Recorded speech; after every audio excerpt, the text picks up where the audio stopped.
The Philadelphia 76ers returned to the floor on Thursday night after the All-Star break, falling to the Boston Celtics and extending their losing streak to 6 games.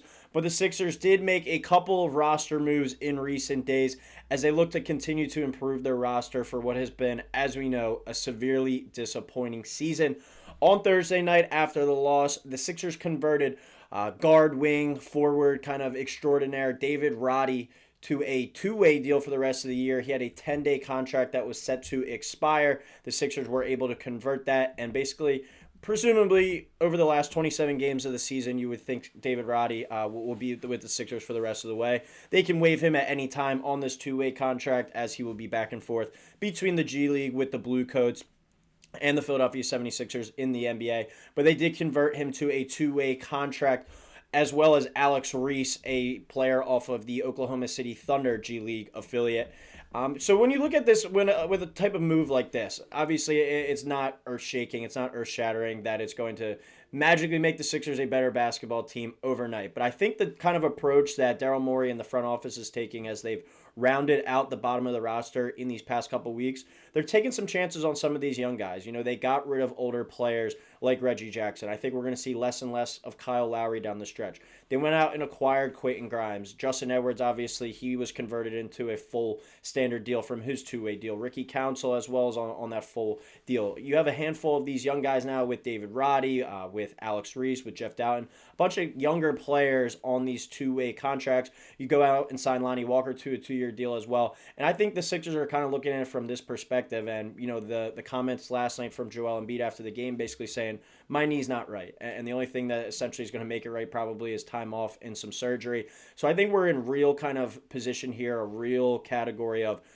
they might give this Sixers kind of core 4 to 5 more games. And basically, if they're not able to figure it out, as we said, an NBA high 6-game losing streak as of right now, I really think that they could look to shut down both Paul George and Joel Embiid the rest of the year and basically have kind of like an open tryout type of forum for the rest of the year. Give guys like David Roddy, give guys like Jared Butler, give guys like Alex Reese, give guys like Jeff Downing, give guys like Justin Edwards, Ricky Council, all these younger players that are on these cheap team-friendly deals, see what Lonnie Walker still has to offer, you know, at the NBA level. Give these guys basically an audition, an open tryout type of thing to say, all right, we're turning the page, the focus to next year. We're going to chalk up this year to bad luck and injuries and all that kind of stuff in between. And we're going to turn the attention and focus to next year. Show me what you got over these last 25 games or so, that why you deserve to be on this team next year, why you deserve an NBA contract for next season. A lot of these guys have a lot to play for. David Roddy, we'll get into him in a little bit, but he's been back and forth with a couple teams in the NBA. He's looking to find a home here with the 76ers. He was an awesome player in college at Colorado State, but a bit of an unconventional type of frame and body for the style of play that he has. So an interesting fit potentially. He's played a little bit with the Sixers so far, hasn't really impressed thus far. Alex Reese hasn't got in. He's only played in one NBA game thus far in his career. But two intriguing players that have skill sets, and as we said, you know, Sean has kind of touched on this, Sean Bernard on the channel a bunch of times with Daryl Morey's kind of strategy here of building out the bottom of the roster. Take chances on some of these guys. Chimeze Metu as well, a guy that Okiki from Auburn that they recently signed to a two-way deal as well. Just guys like that where, you know, we're going to give these guys a shot. The Sixers are kind of in no man's land right now. Sure, they might make the playoff, but that might be the highest they go. But with the way that they've been looking in recent weeks and with Joel Embiid's health presumably not getting any better, it might be time to just kind of hand over the reins to these young guys for the rest of the year and see what they have to offer, plain and simple. When you look at a guy like David Roddy, we'll start with him. He was drafted by Memphis, a standout player at Colorado State, one of the better players in college basketball during his time there. And, you know, he had some moments with the Grizzlies, 18.1 minutes per game last year in the 23-24 season, 6.5 points per game. He's like a weird kind of body size, though. If you watched him in college, he was more of a guy that, like, used his frame. He kind of reminds me of, like, just his body shape, at least, like his frame of like PJ Tucker. If you haven't watched much of David Roddy, go and look at it. You can be like, okay, I can kind of see that. But in college at least, he used his frame to score underneath. He kind of out-muscled guys. And sure, he could hit some threes. He was a bit of a streaky shooter, but he's never been a great shooter. And at his size to stick in the league, I really think he has to improve those numbers from beyond the arc because he hasn't been that consistent of a shooter at the NBA level. You look at his career numbers from three so far. He's only shooting about 30%. The highest he shot was 34%, and that was in 28 games in the course of this year. So, sure, he's gotten a little bit better, but for a guard, you got to be able to stick. You have to be able to stick open threes and knock them down if you're going to want to hang around in today's day. Because especially he's not an overly athletic guy. He's not a guy that you're going to be counting on for be a defensive stopper. What is kind of his calling card? And I don't really know what that is. So it's a bit of a unconventional fit, but a guy that's had a lot of success, throughout college. He was not a highly rated recruit, but he was a respectable kind of draft prospect.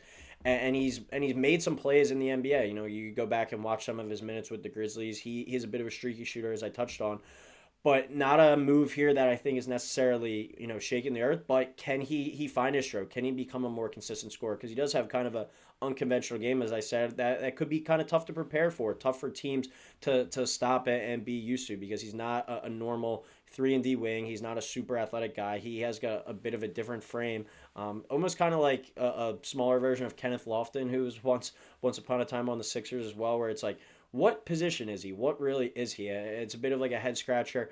But David Roddy has had some nice minutes here in the NBA, and I'm sure, as I said, over these next few weeks, they could really look to turn it over to these younger guys and basically say, show me what you got, show me what you have to offer us for the rest of the season. And it kind of goes back to my video the other day, is like Nick Nurse, like as well. What's his conversations been like with the front office, with ownership, with Daryl Morey? Have those conversations happen where it's like, you're coming back next year, don't worry about it? Because then I really think he could look to turn to some of these younger guys and see, what do I have going for next year?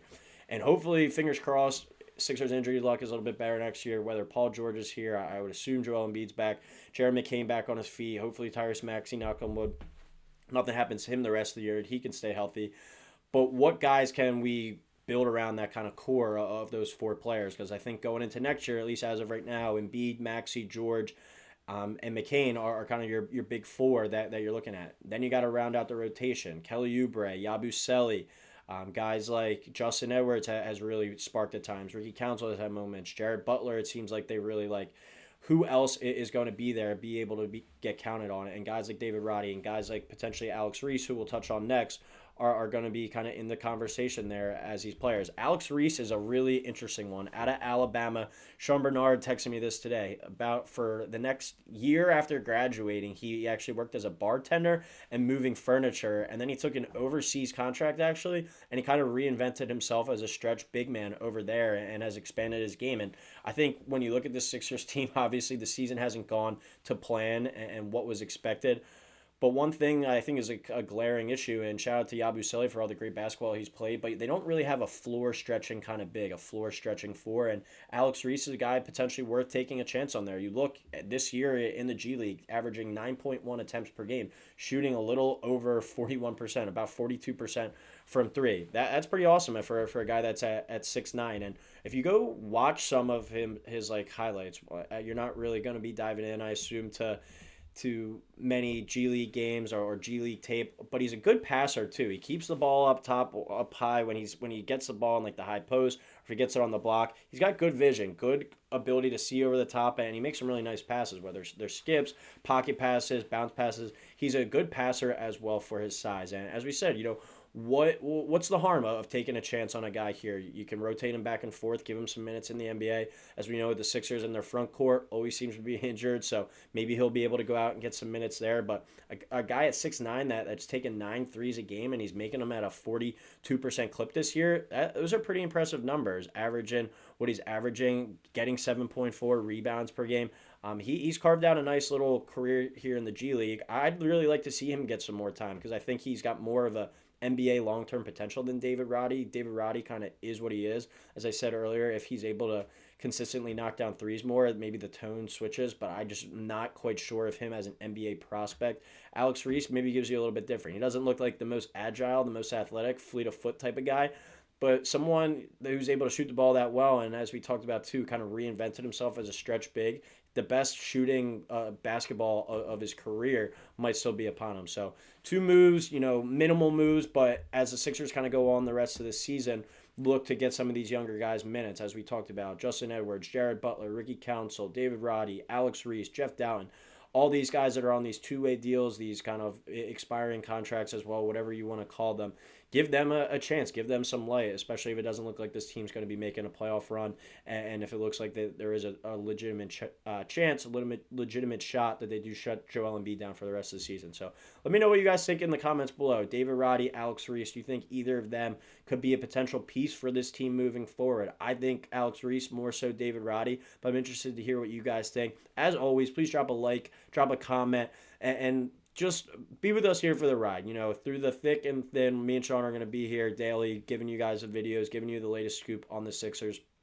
And we're going to try and kind of do our best. And I've even been talking to Sean on the side, potentially start looking at some stuff for next season, looking forward into the offseason of kind of how the Sixers can get back to a playoff contending team after this dismal season that they've gone through.